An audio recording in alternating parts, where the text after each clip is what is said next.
ما خبر نداشتیم، نمیدونستیم. اکنون فهمیدیم که وقتی که یک نفر پیشوای ملت اعلان می شود باید در پارلمان همه 100% راضی باشند. اگر یک نفر اعتراض کرد پس در پیشوا بودن اون نفر شک و شبهه به وجود می آید. برای این لازم بود است که حزب نهضت اسلامی تاجیکستان بسته شود، حزب کمونیست از پارلمان رانده شود و اگر نه تنها بسته شود، ممنوع شود، بلکه فرصت خوب هم هست که جهان بر ضد اکستریمیسم و تروریسم اسلامی مبارزه برده ایستاده است. حزب نهضت اسلامی تاجیکستان رو با استفاده از اون فتنه‌ای که در ماه سپتامبر رخ داد، همچون حزب اکستریمیستی و تروریستی اعلام کنند که حالا هم روشن نیست که عامل‌ها و سبب‌های این فتنه چه هست، ولی دیگر معلوم شد که چند چیز معلوم شد. یکی، نهضت اسلامی تاجیکستان هیچ ربطی به این حادثه ندارد، هیچ کس اثبات کردن نتوانست. دوم اینکه معلوم شد که البته این توطئه بعضی از دایره‌ها بود است که نقشه کشیدن و به خاطر هم بدنام کردن اپوزیسیون و بخصوص حزب نهضت اسلامی تاجیکستان و هم از بین بردن بعضی شخصیت‌های ملی، بعضی جوانمردها که سابق در اپوزیسیون بودند بعداً وارد حکومت شدند ولی هویت ملی و دینی خود را گم نکرده بودند. و اینک ما در جلسه چند روزه خود به این نتیجه رسیدیم بعد تحلیل‌ها که سبب اصلی سرکوب کردن نهضت اسلامی تاجیکستان این مسئله رفراندوم، تمدید قدرت و وارد کردن یا تحمیل کردن بالای ملت نظام دیکتاتوری و خودکامگی است. بنابر همین برادران عزیز، خواهران محترم و همه کسانی که ما را میشنوند، چون ما وقت این صحبت را کرده ایستادیم، به این امید هستیم که نتیجه های این ریاست عالی حزب نهضت اسلامی تاجیکستان، قرارهای ما، صحبت‌های ما، پیام‌های ما و سراسر جهان به هموطنان در همه گوشه‌ها میرسند و باید بعد از این یک خاموشی نسبتاً طولانی ما که واقعاً همگان در یک حالت حالا بگیم شاک قرار داشتیم، نمیفهمیدیم که چی شد، چرا چنین شد، آهسته آهسته ملت دارد به خود می آید، حزب حرکت‌ها به خود می آیند و این ماه هست که در این ماه ما یاری با وفای استاد نوری، استاد محمد شریف مزدور از دست دادیم. این ماه هست که ماه جشن بهار و رستاخیز زمین هست، رستاخیز حیات هست.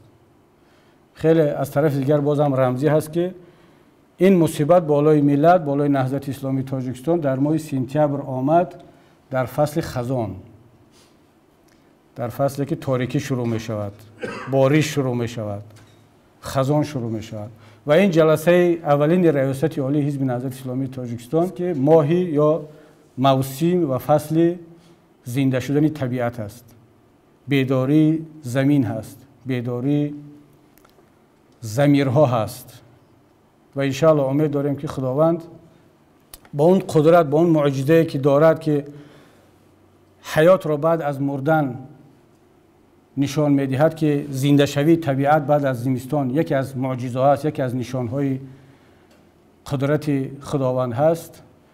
نهضت اسلامی تاجیکستان، ملت اذیت کشیده ما و در مجموع کشور عزیز ما با این شرایط، با این وضعیت یک از خواب زمستانه بیرون شود و وارد یک مرحله بهارانه، مرحله احیا و رشد بگردد. نیرو دارند، امید دارند و آماده مبارزه هستند و حتی کسانی که نتوانستند به اینجا بیان. شماها که این همه هزارها کیلومتر رو طی کردید، با وجود این همه مشکلات مالی و پولی، ویزا، با وجود این همه ریسک و خطرها خود را به این جلسه رسانیدید، ولی ده ها نفر دیگر از برادران خواهران ما نتوانستند ولی میخواستند شرکت کنند. این معنی چی را دارد؟ معنی آن را دارد که روحیه نهضت، روحیه مبارز بودن، مبارز باقی ماندن در ملت ما، در مردم ما، بخصوص در برادران و خواهران نهضتی باقی مانده است و باقی خواهد ماند و روز به روز قوی‌تر و بهتر می شود. و طبق آیه کریمه که خداوند می‌فرماید استعیذ بالله لا تهینوا ولا تحزنوا وانتم الاعلون ان کنتم مؤمنین. مایوس و محزون نباشید، شما بالاترید اگر ایمان داشته باشید. خب دیگر تفسیر این ایمان داشته باشید، اگر مؤمن باشید دیگر میتوانیم ایمان به خدا، ایمان به نیروی خود، ایمان به راه خود، شما بالاترید، قوی ترید. اگرچه آنها در قصرها نشستند، در قلعه ها نشستند، در منصب ها نشستند، مردم پراکندند، مردم مظلومند، ولی اونها قوی نیستند. وقتی که یک حکومت دست به پیرمرد میزند، دست به خانوم میزند، دست به طفل میزند، تحقیر میکند، گروگان میگیرد، حبس میکند، منع میکند، این معنی آن را دارد که این حکومتی ترسو است. این حکومت با جوان مردم دیگر سر و کار کرده نمیتواند. دستش زورش فقط به زن و بچه و به پیرمرد و ناتوان میرسد. پس شما قوی ترید، چون که شما دست به جنایت نمیزنید، دست به تحقیر خانواده و فرزندان و زن و کودکان آنها نمیزنید، دست به تحقیر شخصیت آنها نمیزنید، دست به مصادره و غصب کردن مال و ملک آنها نمیزنید، آنها را حبس نمیکنید، نمیکشید، شما فقط حق خود را میخواهید. پس شما قوی ترید طبق این آیه کریمه. اما اونطوری که گفتم واقعا این ضربه سنگین بود، به خصوص از دست دادن بهترین نفران ما که برادران و خواهرانمون در زندان. و یکی از هدفهای حزب نهضت اسلامی تاجیکستان هم در این مرحله هر چه زودتر آزاد کردن این برادران از زندان و اسارت و خویشاوندان آنها از گروگانی حکومت است. این طفلان و نورسان و پیرمردان و زنان را باید از گروگانی آزاد کرد. با راه‌های مصالحت آمیز، با راه‌های قانونی، با رساندن این درد ملت به سازمان‌های بین المللی، به جامعه بشری، به هر کسی که گوش شنوا دارد، ضمیر دارد، قلب دارد. و الحمدلله زحمت‌های شما نتیجه داده ایستادند. امروز جهان آگاه شده ایستاده است که در تاجیکستان چی دارد می‌گذرد. قبلا هیچ کس از تاجیکستان خبر نداشت. امروز تمام جهان و رسانه‌ها تقریباً می‌دانند که تاجیکستان گرفتار یک مشکلی عظیمی هست با نام دیکتاتوری، با نام فساد، کروپسیا، ظلم و سوال با وجود میاد. اگر واقعاً حکومتداران کشور، محترم مسئولین، مفتشین، دستاندرکاران، شما اگر کمترین اعتقاد به این تهمت و بهتان خود به این حرفایتان می داشتید، حداقل محکمه این برادران را آزاد میکردید، در حضور مردم میکردید، در حضور روزنامه‌نگاران و کارشناسان و وکیلان حقیقی میکردید. شما که دلیل داشته باشید، برعکس به منفعت شما هست که در حضور مردم، رسانه ها اثبات کنید که سید عمر حسینی یا محمد علی حییت یا با سفارش رئیس حزب از استانبول اینا در فکر تبادلات بدن. این به نفع شما است که شما این اتهامات را اثبات کنید در حضور مردم. ولی چون دلیل ندارید، خودتون به این دروغتون باور ندارید، هیچ فکت و رقم نیست، اثبات کرده نمیتوانید و انشاءالله نخواهید کرد، پس مجبور شدید که این مضحکه رو، این اسپکتاکل رو پس درهای پوشیده با ساختکاری بگذرانید تا اینکه سیرتون آشکار نشود از ملت، از مردم. اگر ما متهم هستیم، ما گناهکار هستیم، ما از ملت خود شرم نداریم، بیاید در نزد ملت ما رو محاکمه کنید. ولی شما شرمنده هستید، شما متهم هستید که میترسید که محمد علی حییت، سید عمر حسینی، سیف الله زاده، ظرفا، عبدالقهار، قیام الدین و دهها برادران و خواهران دیگر تمام این دعواهای دروغ شما را یک به یک رد خواهند کرد و اثبات خواهند کرد که این تهمت و دروغ است. این صحنه سازی را هم آشکار کردن، برای ملت هم روشن و واضح است. ولی آن چیزی که مایه افتخاری ما هست، آن چیزی که ما را در بیرون بودگان را و امت را، ملت را سربلند میگرداند، این رفتار و گفتار و جوانمردی برادران و خواهران نهضتی در داخل زندان است. و وقتی که برادران ما استاد سید عمر حسینی، محمد علی حیید، خواهر ظرفا و همه برادران که اینجور نام نمیگیرم، وقتی که با این همه دشواری و مشکلی پیام‌هایشان از طریق خشتبارشان به جامعه میرسد، به ما میرسد که چقدر از هویت خود، از حیثیت خود، از نهضت، از عدالت و جوانمردی برادرانشان حمایت میکنند با سری بلند. واقعا این معنی آن را دارد که این نظام دیکتاتوری با این همه ظلم و جلادیش در برابر چندی از محبوسین ما شکست خورده است و ما جای افتخار است، جای تقدیر هست، جای سربلندی است و جای تشکر به این برادران و خواهران است و جای آن هست که دیگر مسئولیت خودمان بدانیم. هر کداممان، چه نهضتی هستیم چه غیر نهضتی، بالاخره اونا جوانمردن، باید از جوانمرد دفاع کرد و تلاش کنیم که آنها را از این مصیبت، از این اسارت هر چه زودتر آزاد کنیم. و الحمدلله که در این نشست چند روزه ما به چند نتیجه خوب رسیدیم که باید این نتیجه ها را هم خدمت مردم اعلان کنیم. یکی اینکه ما هدف اصلی نهضت رو در دوران مهاجرت مشخص کردیم که این مبارزه بهر عدالت، بهر رسیدن به یک جامعه آزاد، عدالت پیشه، بازگشت سربلندانه تمام ملت، چه اپوزیسیونرها چه مهاجرین، که مهاجرین هم اون خواری و ذلتی که در خارج دارن نباید این ادامه پیدا کند. اگر در خارج کار میکنن، تحصیل میکنن، باید با فخر و با سری بلند همچون نماینده یک ملت آزاده کار و فعالیت کنند، چون که همه ملت ها هست. ولی اون وضعی که مهاجرین ما در خارج دارن از وضع زندانیان داخلمون بهتر نیست متاسفانه. وقتی که بازگشت سربلندانه به وطن میگیم، تمام این گروه ها باید که شامل این وضعیت شوند. آزادی محبوسین یکی از هدف ها هست و برای رسیدن به این هدف ها ما نیاز به راهکارها، به وسایل داریم که الحمدلله در نتیجه جلسه 3 روزه این وسیله ها هم فکر کرده شدند، تصمیم ها گرفته شد که از آن جمله نهضت اسلامی تاجیکستان ساختار خودش رو اصلاح کرد و یک چند زیر مجموعه یا زیر نهاد دیگر ما تأسیس دادیم که کار شعبه های مطبوعات، روابط، حقوق و مهاجرین و چندین نهاد و ساختارهای دیگر که انشاءالله برای رسیدن به اون هدفهای ملی و دستجمعی همه ملت مظلوم و آزاداندیش تاجیک کمک خواهد کرد. اما یک وظیفه اساسی که در پیش ما ایستاده است در مرحله آینده این است که بغیر از اون که ما باید فعالیت خود را سامان دهیم، محبوسین را آزاد کنیم، بغیر از اون که باید این ملت را کمک کنیم که به آزادی برسد، یکیش برادران و خواهران عزیز این مبارزه با تروریسم و اکستریمیسم است در تمام سمت‌هایش.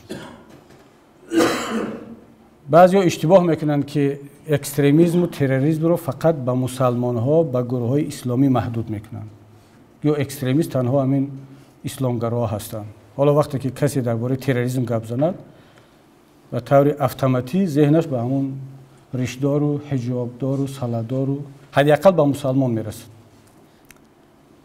ولی مفهوم تروریسم و اکستریمیسم خیلی وسیع است. من بغیر از اصطلاح تروریسم دینی و سیاسی الان درباره اون فکر میکنم که نهضت باید بر مقابل تروریسم دولتی هم مبارزه برد.